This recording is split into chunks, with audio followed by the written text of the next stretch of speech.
Inutusan ni Akane si Saito na huwag banggitin ang salitang kasal dahil ayaw niyang mailantad sa kanilang mga kaklase ang kanilang kasal. Nauunawaan ni Saito at pumayag. Pagpasok nila, tinanong ni Himari si Akane kung ano ang pinag-uusapan nila ni Saito dahil mukhang nag-aaway sila. Nagsinungaling si Akane at sinabi lang niya kay Saito na huwag siyang kausapin. Umupo si Saito sa kanyang desk at nilapitan siya ni Shay. Agad niyang napansin na gumagamit si Saito ng bagong shampoo at tinanong kung saan siya natulog. Sinubukan ni Saito magsinungaling at sinabi na binili ng kanyang ama ang shampoo, ngunit naamoy ni Shay ang amoy ng isang babae sa kanya at kinagat ang leeg niya, ipinahayag na alam niyang kasal siya.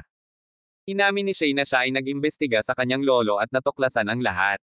Dinala siya ni Saito sa koridor upang mag-usap. Nagalit si Shay dahil hindi siya sinabihan ni Saito tungkol sa kasal at nagnanais itong ibunyag. Humingi siya ng bayad para manahimik, at nang tinanong ni Saito kung ano ang halaga, sinabi niyang hindi pa niya alam, kaya nangako siyang sasabihin na lang niya ito balang araw, na nagpapakita na ang buhay ni Saito ay nasa kanyang mga kamay. Pagbalik nila sa klase, pinagsabihan ni Akane si Saito na hindi niya inayos ang mga gamit pagkatapos ng pay class. Ipinaliwanag ni Saito na nakipag-usap siya sa guro at iniwan ang kagamitan para sa susunod na klase. Nag-insist si Akane na baka mabagsakan ng meteorite at makonsela ang klase, at habang nagsisilikas, baka madapa ang iba sa mga gamit na iniwan niya. Napasay ang lahat ng mga kaklase habang pinapanood ang kanilang pagtatalo. Ipinaliwanag ni Himari na kilala na ang mga pagtatalo nila at tinitingnan sila ng mga kaklase bilang isang nakakatawang bagong kasal na mag-asawa. Nagputok si Akane, iginiit na hindi sila kasal. Sa bahay, sumigaw si Akane nang matuklasan na puno ng mga juice ang ref. Ipinaliwanag ni Saito na ito ay concentrated vegetable juice na puno ng mga bitamina para mapanatili silang malusog. Nabalisa si Akane at tinanong kung hindi ba siya nagnanais ng balanseng pagkain. Ipinakita ni Saito ang kanilang pantry na puno ng instant noodles at sinabi na mabilis, mura, at masarap ito. Tinatanong ni Akane tungkol sa protina, at iminumungkahi ni Saito ang paggawa ng protein shakes gamit ang vegetable juice, na siyang pinakasimpleng paraan ng pagluluto. Tumanggi si Akane na kumain ng ganitong klase ng pagkain na itinuring niyang artificial at walang lasa. Ibinahagi ni Saito na nagsikap siya upang mapaniwala ang kanyang panlasa na magustuhan ang mga pagkain. Naisip ni Akane na kung patuloy silang kakain ng ganito, hindi magtatagal ang kanilang kasal, at hindi ito pwede mangyari. Kaya't naghanda siya ng isang homemade na pagkain, nag-aalala na baka pinakain siya ng lason. Pinatikim ni Saito ang pagkain ng maingat, at naalala niya ang panahon nang iniwan siya ng kanyang mga magulang at inampon siya ng kanyang lolo. Tinanong ni Akane ang kanyang opinyon at sinagot ni Saito na ito ay passable. Nagalit si Akane at sinubukan niyang ibigay ang pagkain sa mga asong gala, pero nilabanan siya ni Saito at tinangay ang plato, saka inubos ang pagkain bago pa niya ito makuha. Nagngit-ngit si Akane at isinumpa siya sa kanyang isipan. Aminado si Saito na ito ang pinakamasarap na pagkain na natikman niya, at hindi pa siya isinumpa dahil sa pagkumplito ng pagkain.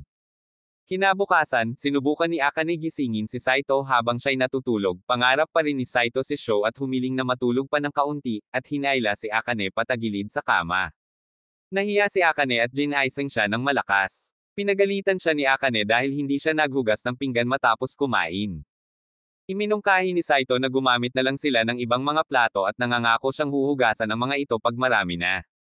Ngunit pinilit siya ni Akane na hugasan ito agad. Nang matapos sila, pinagalitan siya ni Akane dahil nag-iwan siya ng basura sa banyo. Iminungkahi ni Saito na magtapon ng basura isang beses kada buwan, na ikinagulat ni Akane at tinawag siyang baboy. Pinagsabihan ni Saito na siya ay masyadong malinis at aminin niyang hindi niya gusto ang araw-araw na paghuhugas. Hindi makapaniwala si Akane na may ganitong argumento at tumangi sa kung sino siya nga ba'y nakatira. Sa seryosong tono, nag-request si Saito na iwanan siya ng Akane maliban na lamang kung mahalaga. Naghahanda si Akane para matulog habang iniisip ang nangyari. Bagamat nahihiya, nagsimula siyang mag-isip na malamang ay tinutulungan lang siya ni Saito. Pumunta siya sa kama kung saan si Saito ay tahimik na nagbabasa. Nang humiga siya sa tabi nito, sinubukan niyang muling pag-usapan ang paksa, ngunit tumanggi si Saito na talakayin ito.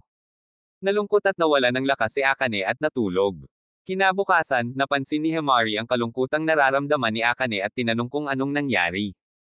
Nagsimula nang umiyak si Akane at inamin na may isang tao siyang hindi magkasundo, ngunit sana'y makayang magkasundo sila. Agad na napagtanto ni Himari na tungkol kay Saito ang sinasabi ni Akane.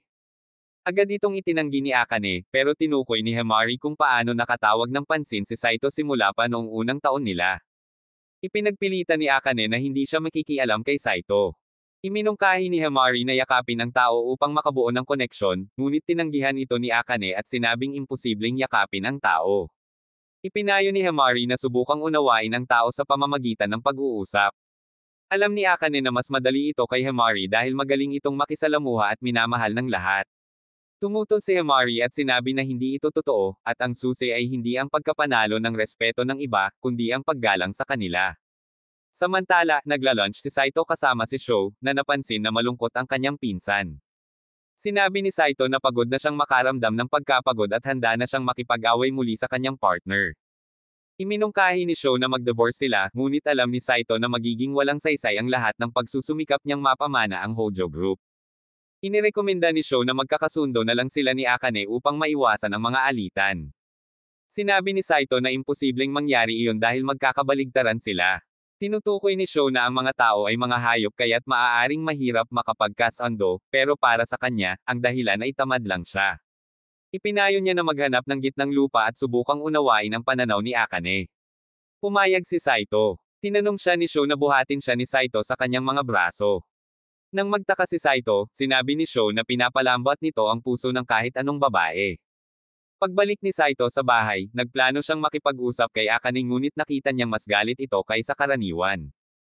Nagdesisyon siyang maghintay ng tamang oras, ngunit pinutol siya ni Akane at humiling ng isang pag-uusap, iniisip ni Saito na humihiling ito ng divorce. Nagulat si Saito nang sabihin ni Akane na nais niyang maghanap ng paraan upang magkasundo at manatiling kasal.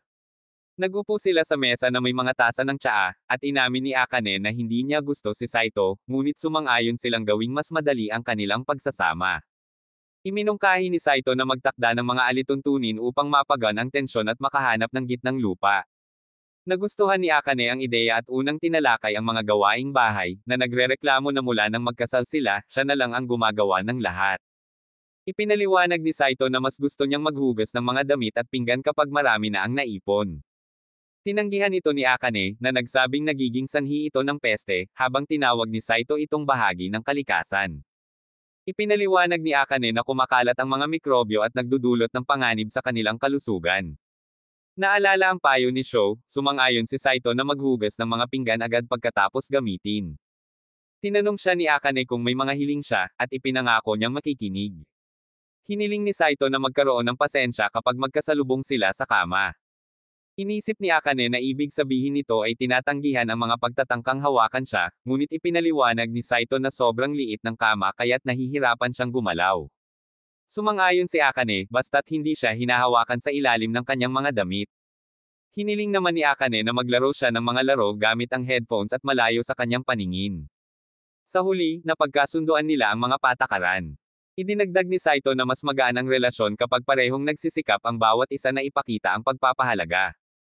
Hiniling ni Akane na purihin ang kanyang pagluluto, kahit hindi ito espesyal.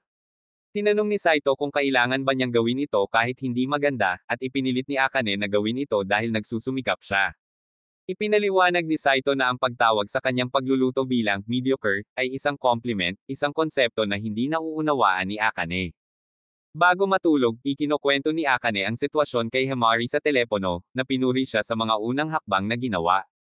Nang marinig ni Saito na papalapit na, tinapos ni Akane ang tawag. Nang pumasok si Saito, nakita niyang nakahiga si Akane sa kama, mukhang nahihiya, ngunit binigyan siya ng pahintulot na hawakan siya kung nais niya. Nilinaw ni Saito na ibig niyang sabihin ay hindi sinasadya ang pagkakasalubong. Kinabukasan, umuwi si Saito na kasama si Sho at sinabi sa kanya na kahit gumaan na ang sitwasyon, hindi pa tapos ang gyera. Iminungkahi ni Sho na makipaglaro kay Akane, ngunit tinawag ni Saito itong magaspang at humiling ng pabor. Pag-uwi, pinahanga ni Saito si Akane ng strawberry cake na paborito nito. Nagulat si Akane at tinanong kung paano niya nalaman, sinabi ni Saito na naaalala niya ito mula sa kanyang essay noong unang taon, isang bagay na nakalimutan na ni Akane. Humingi siya ng paumanhin at inamin na may talento siyang mag-alaala ng mga walang kwentang impormasyon. Nagpasalamat si Akane sa kanya para sa magandang pag-iisip, habang sila'y nagsasalo sa pagkain. Maliwanag na naglaan ng malaking pagsusumikap si Akane sa pagkain. Tinikman ito ni Saito at inamin niyang masarap. Pagkatapos, hinugasan ni Saito ang mga pinggan, na may hinala na may hidden agenda si Akane. Lumapit si Akane at inalok siyang tumulong. Inakusahan siya ni Saito na sobrang mabait, na ikinainis ni Akane na gusto lang naman niyang tumulong. Tinanggap ni Saito ang tulong ni Akane at sa unang pagkakataon, napansin niyang ang ganda ng ngiti nito.